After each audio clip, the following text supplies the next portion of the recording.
Our top priority is job creation. In the upcoming weeks, we will introduce job legislation that incorporates bipartisan ideas to accelerate Ohio's economic growth. We are also committed to initiatives that support our families, promote public safety, and provide educational opportunities for all Ohioans, from school-age children to returning veterans.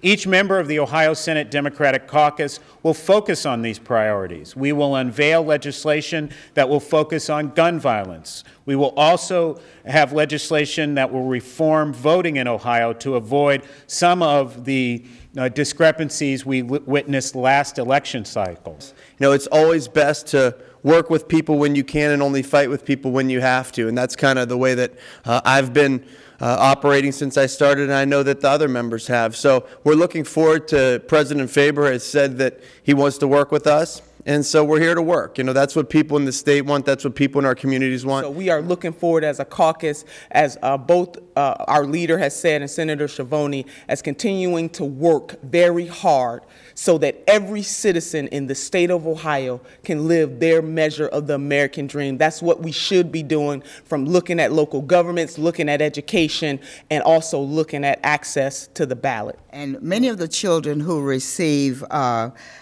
proper nutrition during the school year don't receive it during the summer recess. And so the bill that I'm introducing will require school buildings where there are 50% or more of the children who qualify for school meal programs, for the school buildings to be available as summer meal program sites.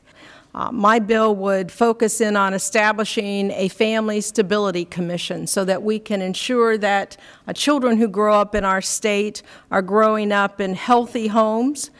They're growing up in homes that have the ability to meet the needs, the basic needs of those children. We heard from our incoming Senate President about the need for bipartisanship, and that he expressed that Washington was too gridlocked and that we were going to have more of a bipartisan approach here at the State House.